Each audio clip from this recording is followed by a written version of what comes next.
Welcome to another episode of Dueker Sports.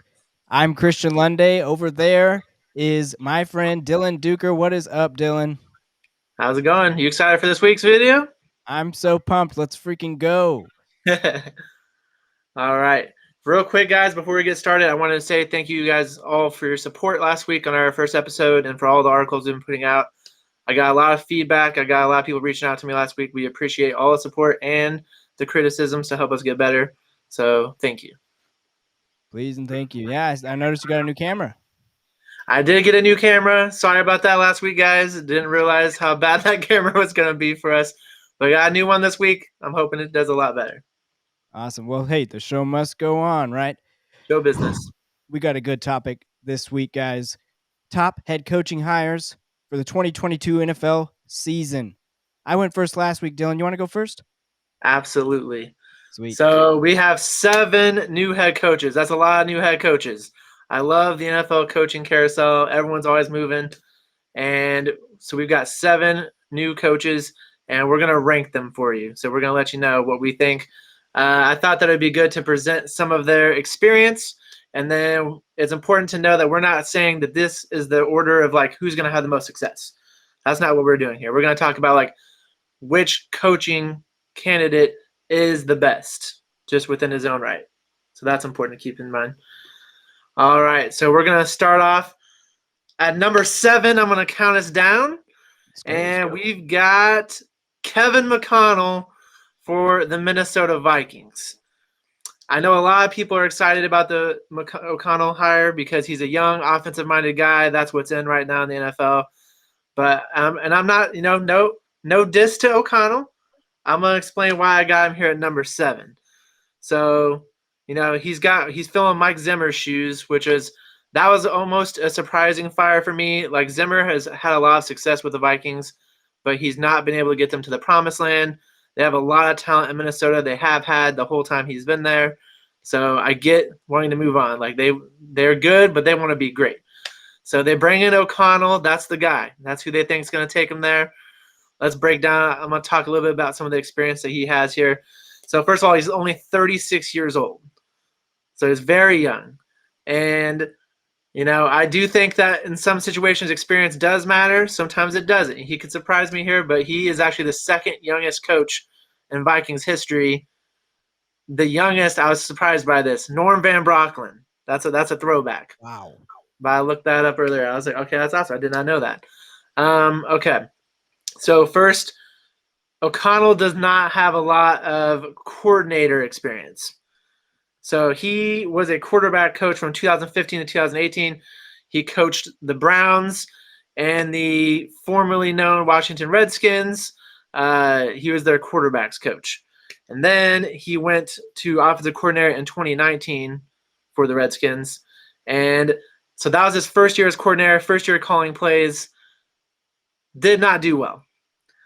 Redskins went 3-13 that year. They were ranked 32nd, dead last in points and 31st in yards. That Dwayne Haskins come in and play quarterback for him that year. Just did not look good. So after 2019, he went to the Rams. So one and done as coordinator. He's going to head over to the Rams, be the coordinator there. Now, obviously, the Rams have a lot of success. He's been there the last 2 years. Tons of success the last 2 years for the Rams. They just won a Super Bowl.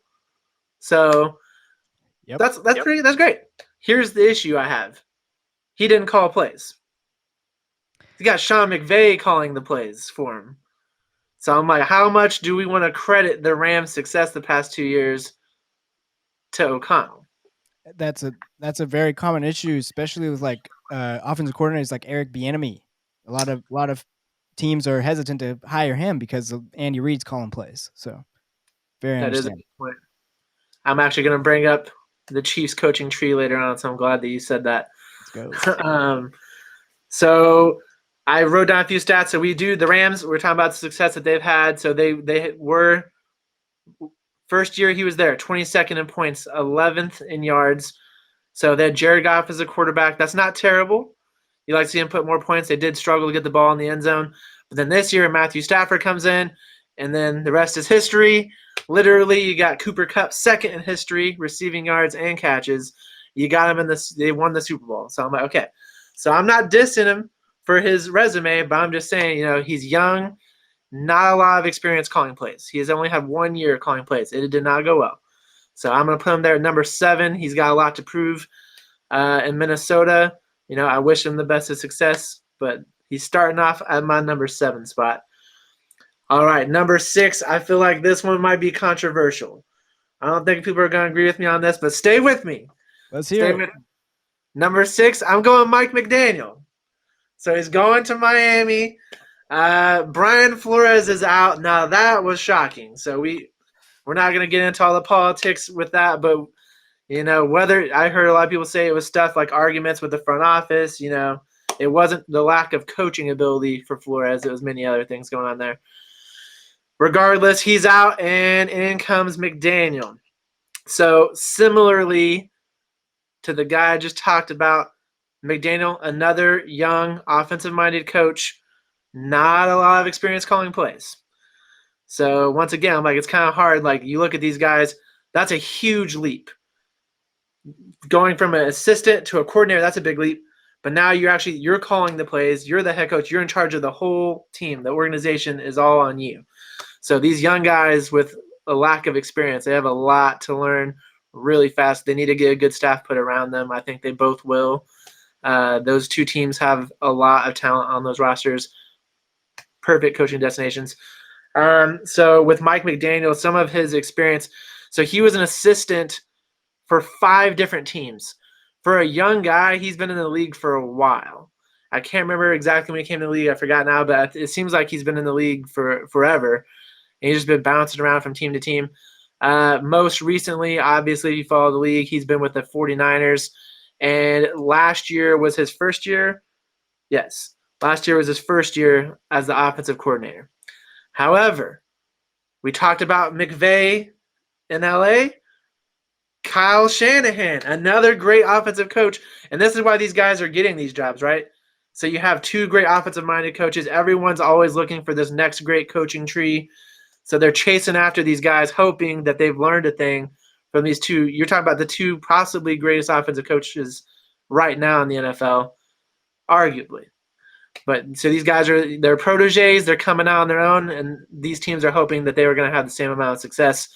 And I'm not saying they're not going to, but that's not going to be easy. Doesn't necessarily mean that they're going to have that same talent and success.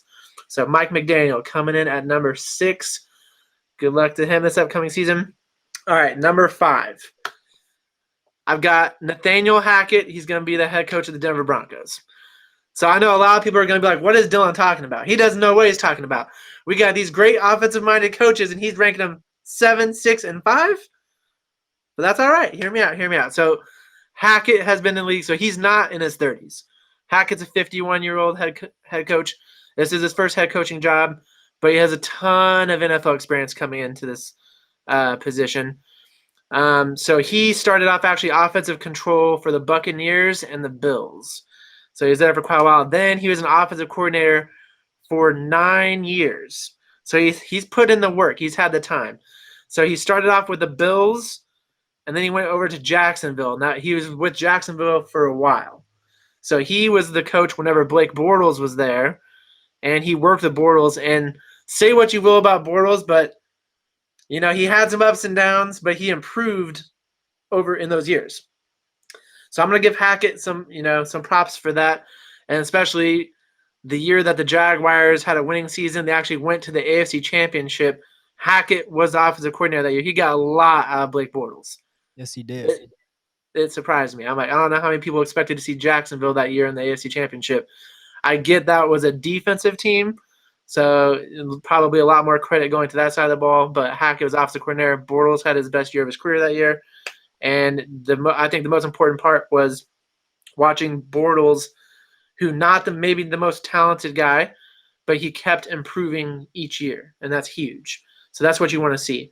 So, he's going to the Broncos. The Broncos have a lot of questions at the quarterback spot. Whether they go with someone young, they stick with Teddy Bridgewater, he's going to be coming back, but they want to see improvement at the quarterback position. Hackett has some experience doing that. Here's the issue once again. So the last few years he's been in Green Bay. and I think since 2018, I forget now, but he's been there again. LaFleur is calling the plays. So he hasn't called the plays for Green Bay. So that's where he's had the most success, and he's not the guy calling the plays.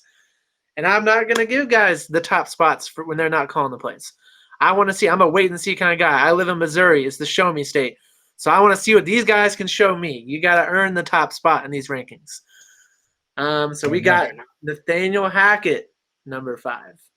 All right, at number 4, we got Matt Eberflus. He's going to Chicago. He's replacing Matt Nagy. A lot of people have wanted Nagy gone these last few years. They finally got it.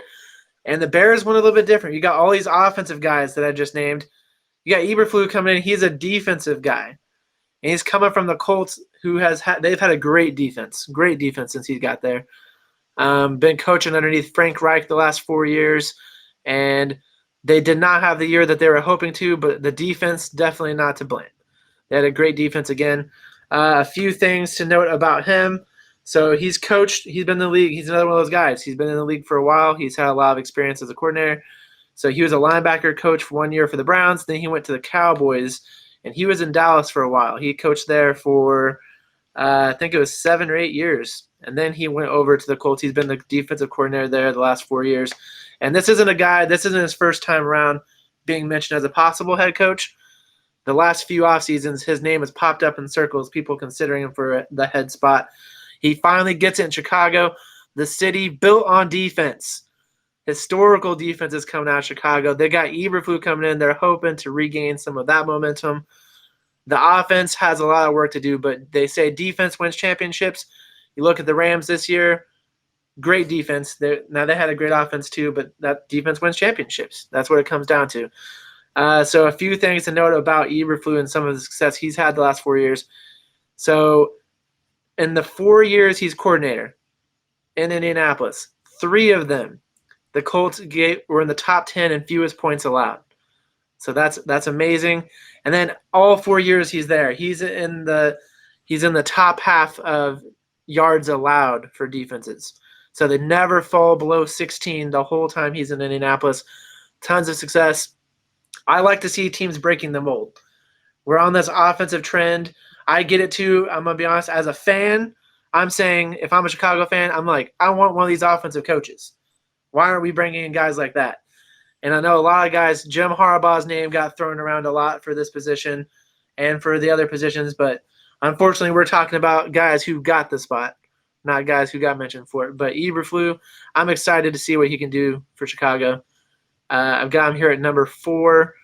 It's kind of I like his experience, but it is interesting they decided to go with the defensive coach in this situation.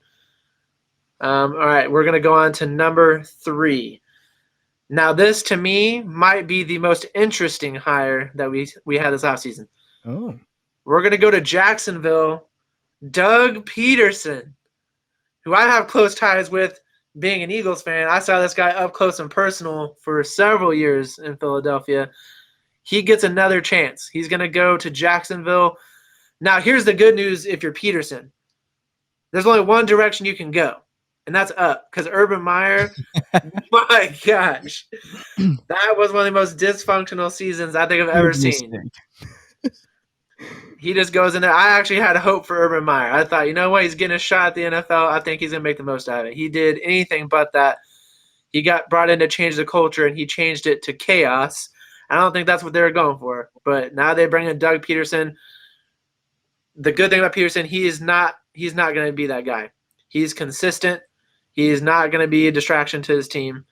If anything, I think he deflects a lot. That's going back to his Philadelphia days. He did throw Carson underneath the bus. Carson Wentz a lot whenever he was in Philadelphia.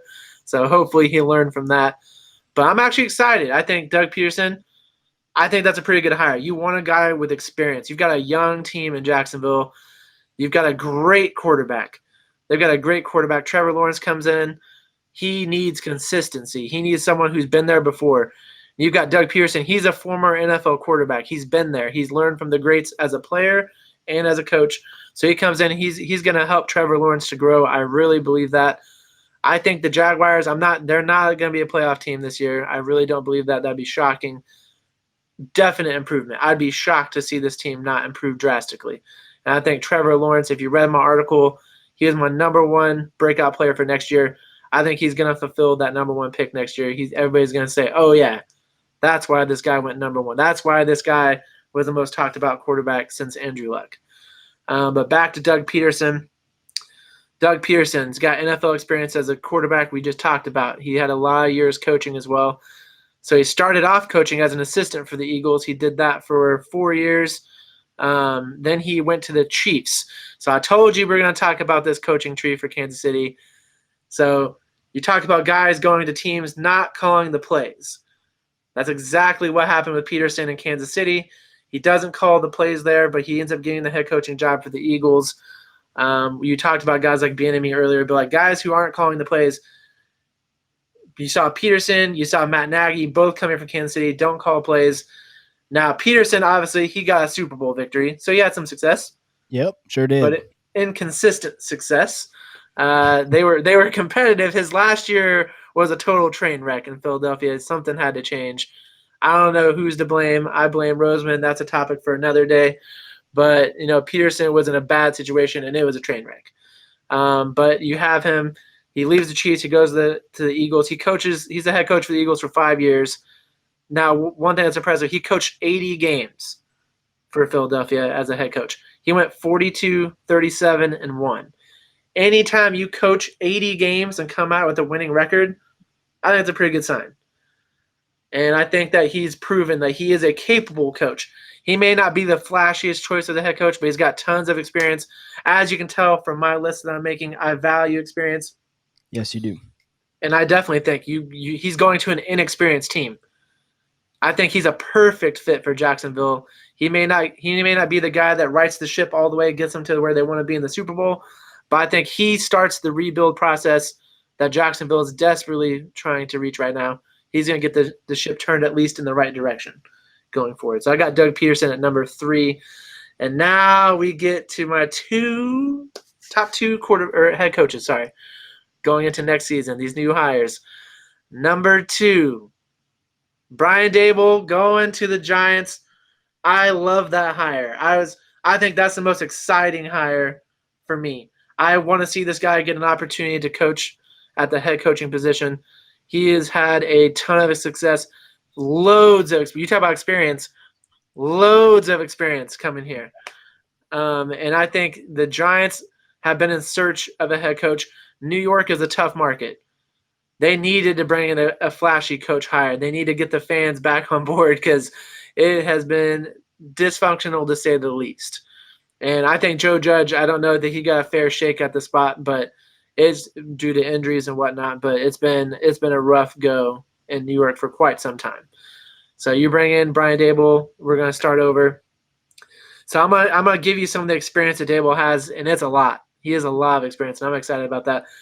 So he was actually a defensive assistant and then switched to being the wide receiver coach for New England. So this is back in 2000. He's been in the league that long. So He was in New England from 2000 to 2006. I don't know about you, but I was surprised when I did that research and found that out. I did not realize he's been in the NFL that long. He doesn't look like he's old enough to be in the league that long. I was about to say he doesn't really look his age. He doesn't. So, he whether he's youthful or not, he looks it. So that's good for him. I guess coaching for Bill Belichick, not a lot of gray hair is going to come in. I was going to say he's probably eating that Tom Brady avocado ice cream and sleeping in his pajamas. Yeah. That must be it. He did the TB12 method. It works for Brady and Daboll, apparently. Okay, so he coaches New England 2000, 2006, and then he heads over to the Jets. He had some mixed success there for the Jets. I'm going to tell you why here in a second. It has to do with quarterbacks on the teams that he's coached. I'm going to give you a pretty surprising list coming up here in a second. So he coaches 2 years for the Jets as a quarterback coach. Then he gets his first shot at being the OC. He goes to Cleveland, and not a lot of coaches have had success for Cleveland, and neither did he. And he coached there for 2 years, and then rightfully so, he jumped ship. He coaches 1 year as offensive coordinator for the Dolphins. And you're a Chiefs fan. I don't know if you knew this. Did you know he was an offensive coordinator for the Chiefs? I did not. I did not know that either. I'm assuming he did. Under Andy Reid. So he coached, let's see, that would be 8, 10, 12. Yeah, 2013. He was Wow. 1 year Chiefs coordinator. Wow. So I'm assuming, I don't know if it was between, I guess it'd probably be before Nagy. I'm not sure. Yeah, it had to have been. So, anyways, I thought you would like that. I was like, oh my gosh, this guy could. I did not remember that whatsoever. But he leaves there. He goes to coach New England after that. And the Chiefs did not have a good year the 1 year that he was their offensive coordinator. But again, wait till I get to this list of quarterbacks for this guy, and you're gonna okay, that makes sense. So he leaves the NFL. He's the tight end coach for New England for a few years, and he's like, that's it, I'm out of here. He takes a 1 year hiatus. He heads to Alabama. What better position to be in? They win, of course, they win the national championship the year he's gone. And then finally, he ends up where he's been the last few years. He goes to Buffalo. We've watched the greatness transpire in Buffalo the last few years. They've become legitimate contenders right before our eyes. A lot of that's Josh Allen, but I'm crediting Dable for a lot of the offensive success they've had because this team, not a great running game while he's been there. They don't have any number one running backs. Sorry to if Singletary or Zach Moss are listening to this show. Yeah. I apologize. I'm not taking shots at you. The run game hasn't been there. So he takes Josh Allen. They've got one star wide receiver, Stephon Diggs, but they have found ways to be successful in offense. I think they call great offensive schemes. They get Josh Allen in called quarterback run situations. They succeed. He's made a run game where there was none. So I think that's exciting. That's one reason why I can't wait to see what he does. Since he's been there, so he's been coaching there for 4 years. 3 of those 4 years, they've had a winning record. 2 of those 4 years, in the last 2 years, top 5 offenses in every offensive category, or total offensive category. So I look at the one thing that concerned me is not a lot of success before now. So this is where my list comes in. I had to do some research because I'm saying, why was he struggling so much early on in his coordinator positions? Listen to this list. These are the guys who suited up at quarterback on the teams that he was the offensive coordinator for. All right, so I'm going to start at the most recent and work my way back, not talking about the Bills, but we're going back before him. So it was 1 year in Kansas City. He's got Matt Castle. That's the year Matt Castle gets hurt. Brady Quinn. They each play half the year. Not a good year for Chiefs. Before that, his 1 year for the Dolphins, Matt Moore. Matt Moore is the starting quarterback. And the bad thing is he's one of the best quarterbacks on this list. Oh gosh. So I'm like, I actually have always liked Matt Moore. He's a true professional. He comes in, he sits on the bench all year long, but every time he gets his name called, I think he plays pretty well. But not a franchise guy. And if I'm the offensive coordinator, not who I want as my signal caller. Before that, when he was in Cleveland, Colt McCoy and Brady Quinn again. He had Brady Quinn twice in his career as a starting quarterback. That's not going to bode well for success. Nope. I hope Brady Quinn Sorry, added to the Brady. list of people I hope aren't watching the show. I hope a lot of you are. Along with But the Moss and Singletary guys, don't watch yeah, this show. I'm sure they're all hanging out together. If they're all watching the show at the same time, that's not going to be good. A lot of negative Man, energy in that room. those Dueker sports people are whack. There's shots fired right now. I respect all those guys, but I'm just not a good situation. So then he's for the Jets. I forgot the guy who was the quarterback year 1. I'm having a hard time remembering. But year 2, this is the only year he had a legitimate starting quarterback, Brett Favre, and he goes 9-7. So I went back and looked up the only time he had an actual starting caliber quarterback. They go 9-7, and that's a Brett Favre in his 40s. He's playing for the Jets, and they go 9-7. Brett Favre actually has a great year that year. So say what you will, I am super excited about Brian Daboll getting this job. I'm an Eagles fan, and I'm telling you right now, I want to see him succeed. Daniel Jones, I don't think he's the guy, but I think that if the Giants fail with Daboll at the head coach spot, then you got to let Daniel Jones go. Like, how many coaches are going to take the fall while Jones remains? Then you get into the organization, the general manager spot. There's a lot of situations going on in New York, but I don't think you can blame Brian Dable if the Giants don't succeed this year.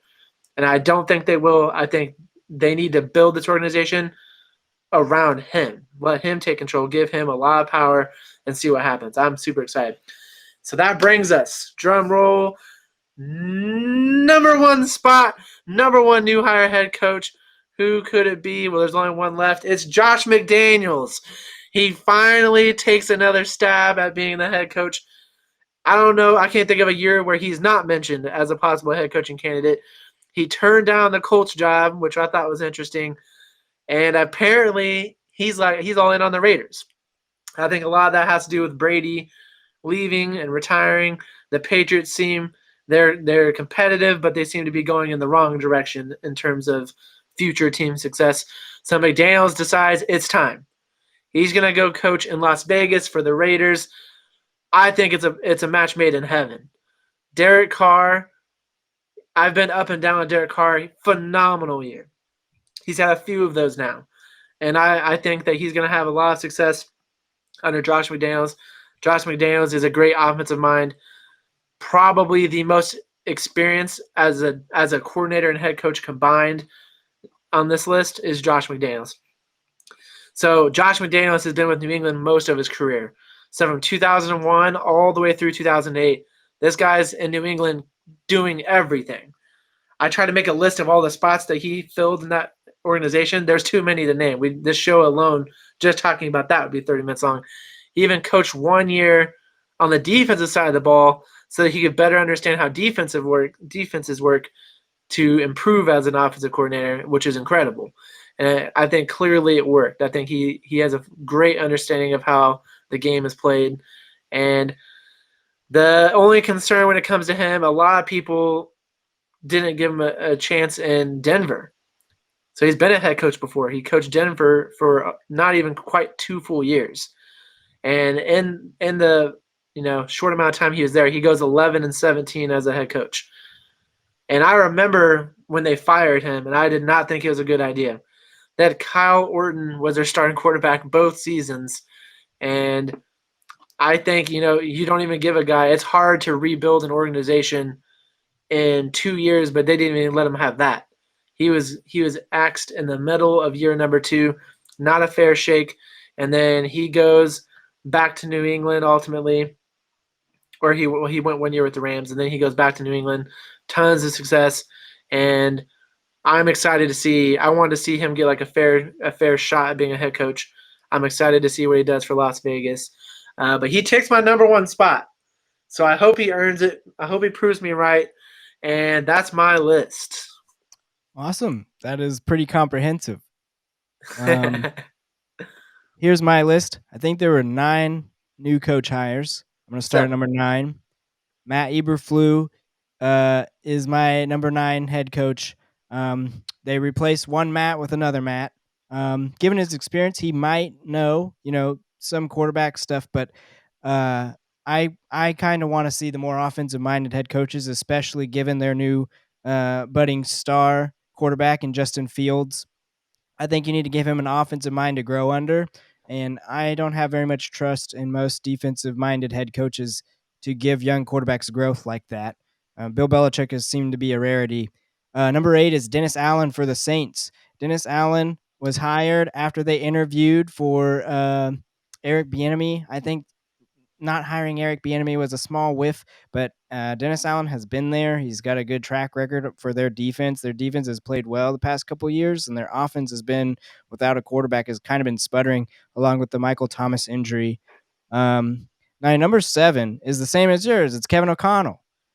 This guy is literally knockoff Sean McVay. He's had a very similar career. He goes to Washington.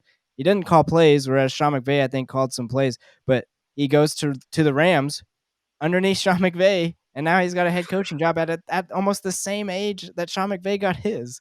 So it's kind of weird. I feel like there's some Twilight Zone stuff going on over there. My number 6 is Lovie Smith for the Texans. Lovie Smith, an incredible head coach, I think, a really good leader. He is a defensive-minded head coach. Given his track record, I put him higher than Matt, even being a defensive-minded head coach with a second-year quarterback in Davis Mills. I just have more trust in Lovie Smith. I think he's an extremely underrated head coach. He's been to a Super Bowl. Um, he unfortunately lost to Peyton Manning, but still he got there. He lost to Tony Dungy. That there's not a much better man you could lose to than that guy.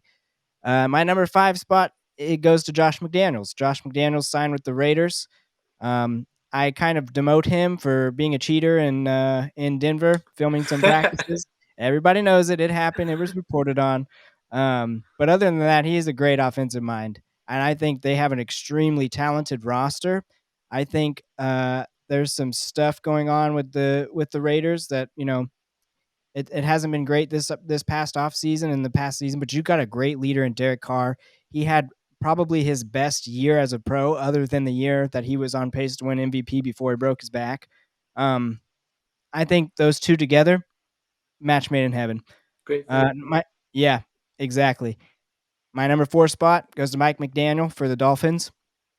He's been intriguing. Some of his press conferences. So I know one person asked him, "Why do you pitch the ball when you're running inside?" And he had a great answer. It puts linebackers off step by a smidge, which matters in the NFL because it gets the running back good angles to run up the middle, and a lot of people don't do that. And that was his answer. And I think he impressed a lot of people in the media. They're not very hard to impress. But I think that he's got a good offensive mind, and I think with the Dolphins, whether they go with Tua or somebody else, I think that's some good building blocks that starts with him and his offensive mind. My number 3, same as yours, Doug Peterson. You are getting the op sort of personality with Doug Peterson than you had just a few months ago. I mean, The wow, anti-Urban Meyer. yeah, 180 degrees, completely different. I mean, the only thing that was slightly narcissistic about Peterson was that he wrote a book, but who cares? Make money if you want. I don't care. Doug Peterson is a really good head coach. Obviously knows what he's doing. Has Nick Foles, gets him to the Super Bowl and wins it. There's not much better coaching job than that playoff series with the Eagles. So he's got pedigree. He's got really good character. I trust him to help grow Trevor Lawrence. I think that's a really good pair. And I just think he's going to establish a new culture that the Jaguars need. My number 2 is Nathaniel Hackett. I think the Broncos are set up for an amazing success next year if they land one key guy who has been on Nathaniel Hackett's radar. They've worked together for a few years now, and that's Aaron Rodgers. If the Broncos get Aaron Rodgers in a trade somehow, that is an extremely talented young roster that immediately makes waves. And I think the chemistry between Aaron and Nathaniel will exist together and the Broncos like it did at Green Bay. So and as a Chiefs fan, that's kind of scary to me. My number 1 is Brian Daboll for the Giants. You talked about his run game. If Saquon can stay healthy, which is the biggest question of his career right now because his talent is undeniable, I'm so excited to see where that goes. Saquon is a once in a generation player. And like you said, whether or not Daniel Jones is the guy, Brian Daboll's shown over the past few years that he can groom quarterbacks. Josh Allen was the writing coming out about him out of college was that he couldn't hit the broadside of a barn. And every year, Josh Allen got better under Brian Daboll. Mhm. Every single year, their offense took major steps every single year. And the Giants got the main problem out. Dave Gettleman, gone. That's who was really holding them back. Under Brian Daboll, they've got an entirely new slate. He can groom Daniel Jones, or he has the ability to draft or trade for somebody else. And I think all of that's on the table. I'm excited to see where the Giants go with Brian. I did not know that he was an Andy Reid disciple, but that makes sense because everywhere Andy Reid disciples go, they get hired, they get jobs, they have some success. Except for apparently Eric Bieniemy, who's one of the most qualified offensive coordinators I've ever seen, not have a job. So that's my list. My standard was a little bit different than yours. I kind of instead of looking at their past track record and weighted that more, I kind of looked at offensive minded fit, in my opinion, and what I think they can do with rosters. And that's kind of how I weighed it. What are your thoughts? Okay, so I want to address a quick elephant in the room. I don't know if everyone caught what has happened here. This is why we have 2 stars on Dueker Sports Show right here. Because sometimes certain stars shine brighter, and I somehow left 2 very qualified coaches off my list. Dennis Allen and Lovie Smith. I see what happened. They both were promoted within their organizations, and I thought I did enough research. Clearly, I didn't. 2 guys I'm very excited to watch, though, coach next year. Who doesn't love Lovie Smith? And There shouldn't be a single human on earth that doesn't like that man. unless if you're a Green Bay Packers fan, I guess. Right? But Lovie Smith, I don't know. He's a very likable guy. And that team, there's not a lot to like about the Houston Texans. Nope. I don't know that if you look in terms of like talent to build a roster around or anything to build the future on, that team does not have a very firm foundation. That team is in shambles. Lovie Smith, tons of experience. He's a steady hand. I think he's a good temporary fix for Houston. I would love nothing more than see him succeed. And then Dennis Allen getting another shot. He was a former Raiders head coach. Get another shot, defensive-minded coach on a team that this year, unlike the years that Drew Brees was there, they played with their defense. They succeeded with the defense this year. Yeah. So I do want to apologize for leaving those 2 guys off the list. I'm glad to hear you say that.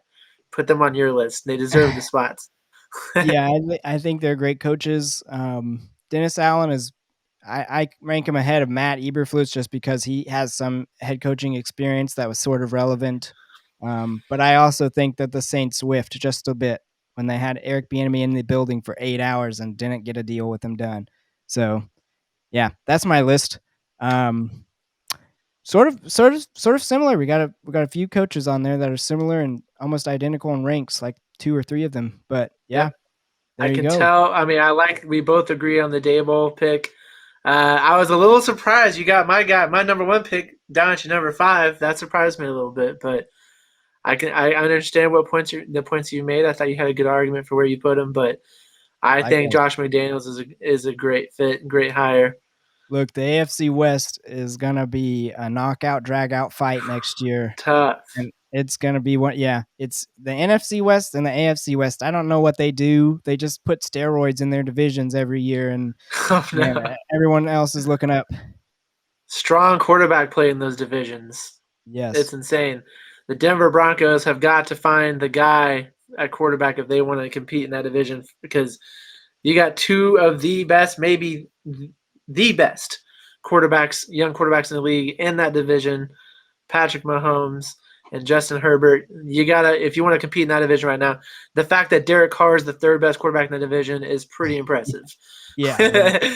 And I love Teddy Bridgewater, and I want to see him succeed. I don't think he's even close to the level of those 3 other guys.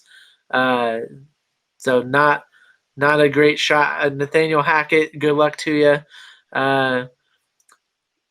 He's in a tough spot, and it definitely, like, just listening to you talk, a lot of these guys. One thing I'd be interested to see, the league is definitely, what have you done for me lately? Yep. And they're not patient. The league is not patient anymore. It's win now, win right now. And they're not going to wait and see with any of these guys. You get thrown into the fire and it's, sink or swim. So good luck to all these guys. Super excited to see what next year holds. Football is always great, but we're in store for another great season next year and lots of coaching turnover here. Yes, we are. I'm excited for the next season, and we just got done with this one. That's true. Off season feels like an eternity, but I know. it'll be here before we know it. Awesome. I did want to say a few things. So, we want to hear your guys' thoughts. So, if you have thoughts on the list that we made and the players or the coaches that we left off, or if you have a list of your own, you want to make a list of your own, put those in the comments. Let's talk about it. That's what we want to do here. We want to create discussion. So, we'd love to hear what you guys have to say. And then another thing, Christian and I were talking about this before the show today. We want to get you guys interacting with us more. We love the interactions. We love the likes, comments, shares. We love when you reach out to us. Here's another thing we want you guys to do. If you have something you want to hear us talk about, discuss, debate, whatever it may be, put it in the comments below. And the most liked comments, we're going to talk about it. We're going to talk about it on the next show. So get your comments put in there. We want to talk about what you guys want to hear. So let's interact with us. Please. Thanks for watching.